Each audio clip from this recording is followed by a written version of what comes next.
다 알고 계시는데 사실 한국 공군이 매우 어렵다는 거, 그래서 이제 왜 그러한 어려운 문제가 발생을 했고, 그리고 그 문제를 어떻게 해결해야 될 것이냐. 그래서 이제 그 중에 하나가 지금 저는 지금 분명히 그 국방비를 GDP 대비 한 3% 정도는 저희가 올려야 된다고 저는 확신하고 있죠. 이제 우리가 지금 국방 예산이 점차 줄어들었는데 이것이 90년대에 북한 위기가 줄어드는 상태에서 그렇게 됐지만은 지금 핵 위기라든가 여러 가지를 고려해 볼 때 국방비는 GDP 대비 적어도 3%는 돼야겠다. 그러나 이제 저희 특히 공군 측면에서 어떠한 문제가 있고 어떻게 해결해야 될 것인가를 제가 말씀드리겠습니다. 다음.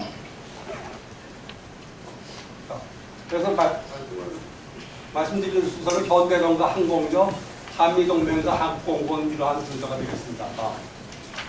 그래서 저희가 그 항공력이라는 것은 그 유인기, 무인 항공기를 다 포함하고 그다음에 지대지, 지대공, 공대지, 공대공 이런 것을 다 포함하는 개념이고 그다음에 저희가 그 해전익, 고전익 항공기를 다 포함하는 개념입니다. 근데 이제 예를 들면은 육군의 야전 포병처럼 자본 작전 지역을 벗어나지 않는 화력을 그건 항공력에서 이제 제외하고 있습니다. 그래서 저희가 항공기가 이제 1903년 12월 17일 날 그 처음으로 출연을 했습니다. 그래서 저희가 그 출연하고 나서 10년도 안 돼가지고 우리가 그 유명한 탄넨베르크 전투가 있었는데 여기서 이 독일군이 15만이 러시아하고 60만을 갖다 섬멸을 시켜버리거든요. 그래서 거기서의 그 승리의 요인이 뭐냐? 그래서 그 당시에 그 힌덴부르크가 무슨 얘기를 했냐면은 독일군이 15만이 60만을 괴멸시킬 수 있었던 것은 공중 정찰이 있었기 때문에 그렇다고 얘기를 했습니다. 그래서 사실 그 항공기가 출현하자마자 10년도 안 돼가지고 1차 세계대전이 벌어졌는데 그 당시 이 조잡한 항공기에 의해서 그 당시 세계에서 가장 막강한 전력이 이제 영국이고 영국을 대변하는 것이 해군력인데 그 수만 톤의 그 함정들이 이러한 조잡한 항공기에 의해서 도보해역으로 다 그냥 수장이 된 겁니다. 그래가지고 그 당시에 15년대 벌써 이미 이러한 것들에 의해 가지고 영국의 런던이 폭격을 받고 뭐 그러한 심각한 상황에 갔습니다. 그래서 저희가 2차 세계대전을 보면 영국 전투, 유럽이 완전히 독일군의 수중에 들어가고 그래서 영국이 풍전투가에 있을 때 그 당시 이 공중전을 가지고 이제 영국을 지켜냈죠. 그래서 저희가 2차 세계대전도 보면은 진주만 공수해가지고 사실 가장 먼저 전쟁을 일으킨 것이 이제 공군이고 저희가 이제 국립중앙도서관에 가면은 2차 세계대전 이전에 많은 자료들이 있는데 거기에 보면 전 세계 국가들이 그 당시에 항공력을 얼마나 발전시키고 있었던가를 갖다 잘 알 수가 있습니다.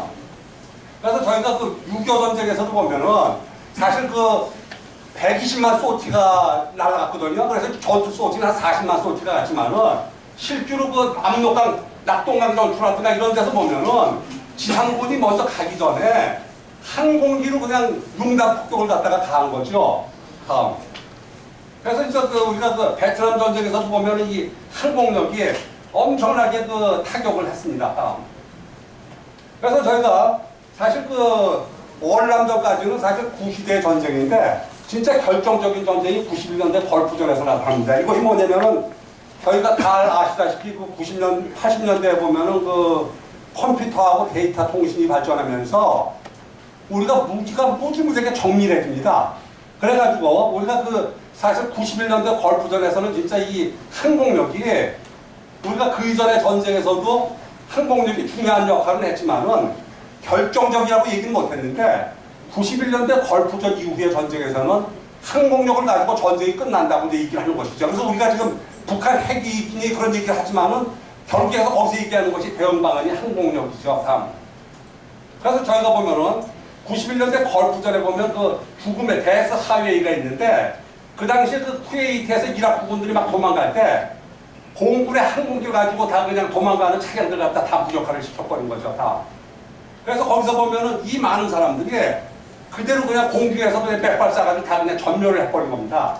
그래서 이제 그 당시 부시 대통령이, 아버지 부시 대통령이 깜짝 놀라가지고 갑자기 종전을 시킨 것이 이러한 배경이 있습니다. 그래서 저희가 보면은 우리가 소티라는 것은 공군의 항공기가 한 번 떠가지고 내리는 것을 완소티라고 그러는데 1차 세계대전 당시 2만 8천 소티가 2차 세계대전 당시 이만큼 했는데 한국전쟁에서는 실제로는 120만 소티를 끼웠지만 전투 소티는 34만 소티에. 근데 이제 저희 재미있는 게 걸프전, 91년 걸프전에서는 한 3만 대가 떴거든요. 근데 이 3만 대가 떴는데 실제로 한국전쟁에서 34만 대 뜬 것보다도 수만 대 역할을 갖다 했어요.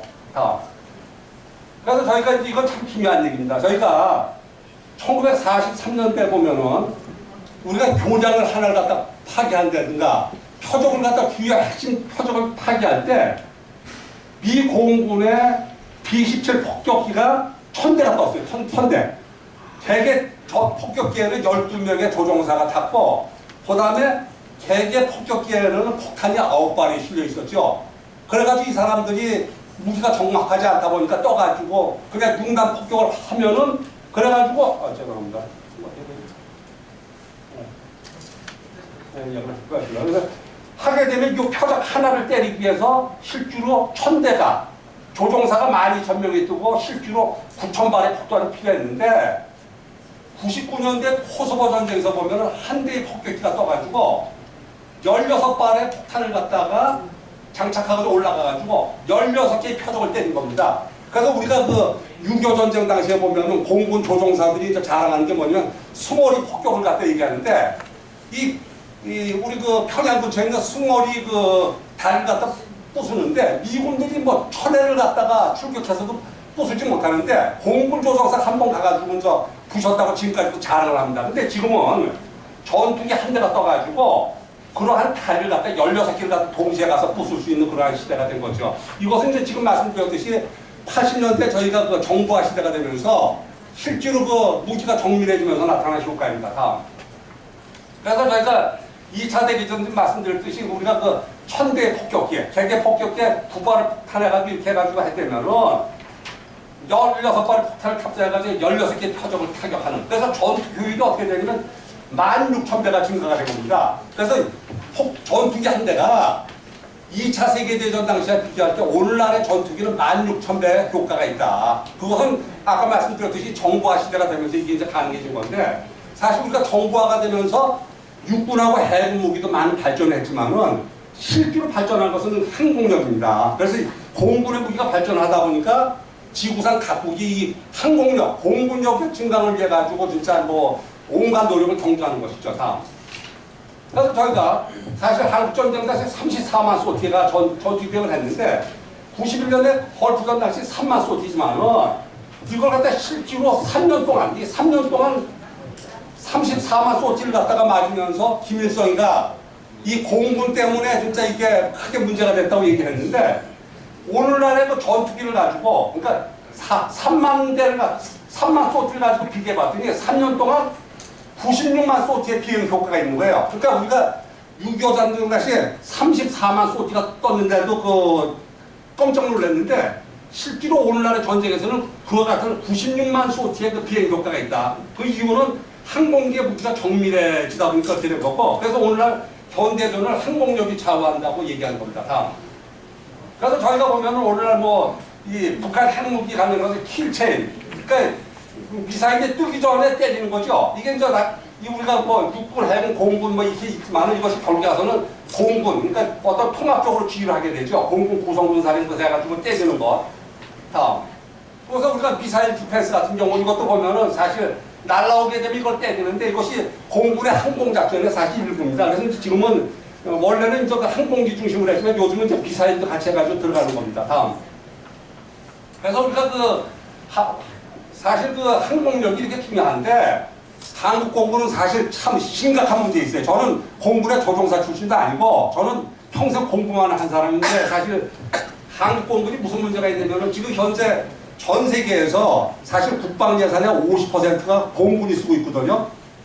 근데 지금 한국 공군은 사실 그 쓰고 있는 국방 예산의 비율 측면에서도 보면은 전 세계에서 비율이 제일 낮고 그 다음에 우리가 상군의 병력 측면에서 보면은 가장 비율이 낮은 군이 한국공군이에요. 그 이유가 무엇이냐? 그래서 우리가 보면은 한국공군의 실태는 전투기가 지금 부족해가지고 막 보태되는데 이것을 갖다 구입할 돈도 없다. 그 다음에 최근에 나온 예산, 그 자료면은 탄약이 부족해가지고 실제로 F-15에 보니까 비행기만 있지 탄약이 없더라. 그래가지고 며칠 전에 그 김종대 그 정의당 의원이 F-15는 돈만 비싸게 쌓았지 그 전쟁에서 사용할 수 있는 무기가 아니고 전시용이라고 얘기를 한 거고, 그 다음에 힐체인 예산의 실제로 핵심은 공군인데 예산의 10% 정도 배당된다는 것이 조선일보에 난 적이 있습니다. 그래서 이제 저희가 보면은 우리가 실제로 인공위성이라든가 이런 것들을 갖다가 해야 되는데 예산이 없어가지고 지금 현재 난항을 거듭한다는 것을 말씀드려요. 다음. 그래서 한국 공군 무엇이 문제인가? 이 가장 큰 문제는 사실 이게 우리가 그 6.25 전쟁이 끝나면서 이승만 대통령이 북진 통일을 갖다 외쳤거든요. 그러니까 미국이 어떻게 했냐면은 미국이 한반도에 한미동맹을 맺으면서 북진 통일을 하게 되면 문제가 심각해지니까 공군을 갖다 대폭 죽였죠. 그래가지고 저희가 그 54년대 한미동맹을 맺으면서 그 한국군이 72만인데 공군을 16,500으로 만든 거고, 그 다음에 이 공군을 갖다가 거의 뭐 항공기도 주지 않고, 그래가지고 저 그 61년대 그 군사혁명이 나가지고 박정희 대통령이 61년 11월 14일부터 그 15일까지 케네디를 만나죠. 만나가지고 박정희 대통령이 무슨 말씀하시냐면은 공군력을 증강시켜야 된다. 그래가지고 육군하고 해군은 북한보다 못하지 않는데 한국 공군의 수준이 북한 공군의 4분의 1 수준밖에 안 된다고 실제로 그렇게 자료에 있습니다. 그래가지고 그때 68년대 그 우리가 그 정일공 국무총리가 닉슨을 만나서도 공군력 증강을 내친 거죠. 그래서 이제 그 사실 그럼 80년대 들어가지고 우리가 그 국방 예산을 갖다가 자주화했는데 왜 문제가 되냐? 그래서 실제로 보면은 외국군이 공군력에 사실 공군 예산이 50% 되는데 한국 공군은 25% 정도 되는 거고, 그래서 이제 여기서 나오는 것이 뭐냐면은 미국의 한미 역할 분담에 입각해가지고 지금도 아직도 그 한미연합회에서는 무슨 얘기를 하냐면 야 전투기 사지 말고 육군의 헬리콥터를 사라고 미군들이 얘기를 한다고 합니다. 이것은 제가 이제 연합사에 근무했던 육군 장교들한테 들은 바고, 그 다음에 이제 해군과 육군은 무슨 얘기냐 하냐면은 첨단 공군 전력은 미군에 의존하라. 그리고 함대지라든가 지대지 미사일도 그 육군과 해군의 우리 그 항공력 건설을 갖다 추구하고 있죠. 그래서 이제 제가 사실 육군 세미나에도 가면 가장 중요한 게 이제 날아다니는 무기 항공력인데, 그래서 실제로 보면은 전시 필수적인 전투기라든가 공군의 항공폭탄 등이 난항이다. 다음. 그래서 우리가 사실 공군의 임무 역할을 보면은 우리가 공중무쇠, 우리가 이제 그 육군들은 이제 옆에를 갖다가 옆에 부대가 무너지게 되면은 부패합니다. 왜냐면 포위를 당하기 때문에. 그래서 측방이 중요한데 공군이라는 건 무엇이냐면 육군 작전과 해군 작전 측면에서 아주 공중 측방에 해당되는 겁니다. 그래서 이제 공중이 무너지게 되면은 육군 전력과 해군 전력이 아무리 우세해도 전쟁에서 이길 수가 없는 거고, 공중 우세를 확보하게 되면은 이 육군 전력과 해군 전력이 약간 취약하더라도 이 적군이 벌벌 떠는 것이죠. 그거 말고도 우리가 이제 김일성 궁전이라든가 이런 것을 타격하는 거, 그 다음에 우리가 이제 그 이 전선을 몰려오는 적의 전차라든가 이런 것들을 다 공격하고, 그 다음에 육군 작전을 지원해주는 동 공군의 작전은 공군을 위한 것이 아니고 육군과 해군 작전이 제대로 되려면, 그리고 전쟁에서 여러분들 그 귀여운 자녀들이 죽지 않으려면은 항공력이 막강해야 되는 것이죠. 그래서 이제 저희가 한반도 임무 측면에서 보면 북한 핵도발을 억제하고 대응하는 것이 사실 이게 공군력이거든요. 그 다음에 수도권을 위협하는 장사정포를 무력화한다든가 또는 지상 해상 작전을 보장한다든가, 그 다음에 우리가 지금 전자권 전환을 2020년으로 지금 해가지고 중반을 하는데 미국이 요구하는 것의 그 전력이 공군 전력입니다. 정보 전력하고 공군력을 갖다 강화해야지만이 전자권 전환이 된다는 것을 얘기하는 거고, 그 다음에 보면은 말씀드렸듯이 일본과 중국이라든가 이런 나라들이 지금 항공력을 대거 증강시키고 있는데 독도라든가 이호도에서 문제가 발생하는 경우 어떻게 할 것이냐. 다음. 저희가 우리가 이제 보면은 정보 수집이라든가 정찰, 뭐 인공위성이라든가 이런 것들, 감시 능력, 뭐 이런 것들을 구비해야 될 뿐만 아니라 우리가 첨단 항공기, 이지스함, 그 스텔스기라든가 또는 그 공군의 미사일 등을 구입해야 되는데 지금 예산이 없어가지고 공군은 이런 사업들을 거의 하지 못한다는 것을 말씀을 드립니다. 다음. 그래서 저희가 이제 그 비정 부영 방법은 저희가 결국에서는 그 항공산업을 사실 육성을 해야 된다. 그래서 특히도 저희가 뭐 우리가 90년대에 보면 그 해양산업을 많이 육성해가지고 이제 배도 만들고 했는데 지금 오늘날의 시대는 사실 무인 항공기라든가 유인기라든가 이런 것들을 지금 하지 않고는 우리가 산업 발전이라든가 이것이 이제 특히도 보면은 오늘날 항공기에는 이 첨단 컴퓨터라든가 통신 시설이 무진하게 많이 들어가 있거든요. 그리고 요즘 얘기는 소프트웨어. 그러니까 박근혜 대통령께서 말씀하시는 첨단 소프트웨어들이 들어가 있는데 이러한 항공산업 발전을 통해 가지고 사실 우리 국가 근간 산업을 갖다 일으킬 수가 있다. 그다음에 군사적으로 볼 때도 우리가 항공력이 미약한 군은 이 전쟁에서 승리할 수가 없다. 이거는 군대로 얘기를 못하는 거고, 그다음에 이 항공기는 비밀이기 때문에 하도 중요하기 때문에 이걸 팔아도 그대로 팔지 않습니다. 그러니까 첨단 소재들 다 빼버리고 팔고, 그다음에 전시에 이 어떤 정비를 해야 되는데 국내에서 이 생산을 하지 않아가지고는 계속 구입해가지고는 전쟁을 제대로 수행할 수가 없는 문제가 있습니다. 다음. 그다음에 저희가 비전 구현방법 측면에서 보면은 저희가 특히도 우리가 좀 중요한 게 뭐냐면 제가 묻던 세미나에도 가면은 해군 세미나도 마찬가지. 거기서 가장 중요한 게 날아다니는 거거든요. 항공력인데 도대체 왜 우리가 그것을 갖다가 육해공군에 따로 할 이유가 뭐가 있느냐. 전시에 보면 우리가 전쟁 원칙에 지휘통일 원칙이 있어가지고 지상전도 단일주의가 아니에요.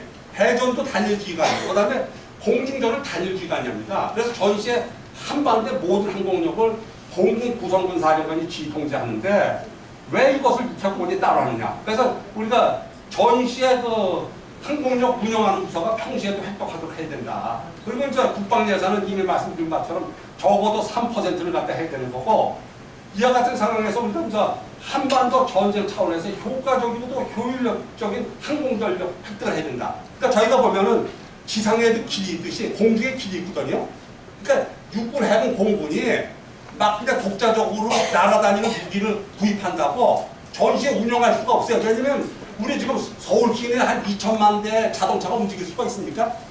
실제로 전쟁이 나게 되면은 효율성이 떨어지는 그 항공무기는 운영이 될 수가 없는 것이죠. 공중에 길이 많기 때문에, 길이 제한되어 있기 때문에. 그래서 이제 결국에서는 한반도 전쟁 차원에서 효과적이고 효율적인 항공전력 획득을 해가지고 운영을 해야 된다는 것을 말씀드립니다. 다음.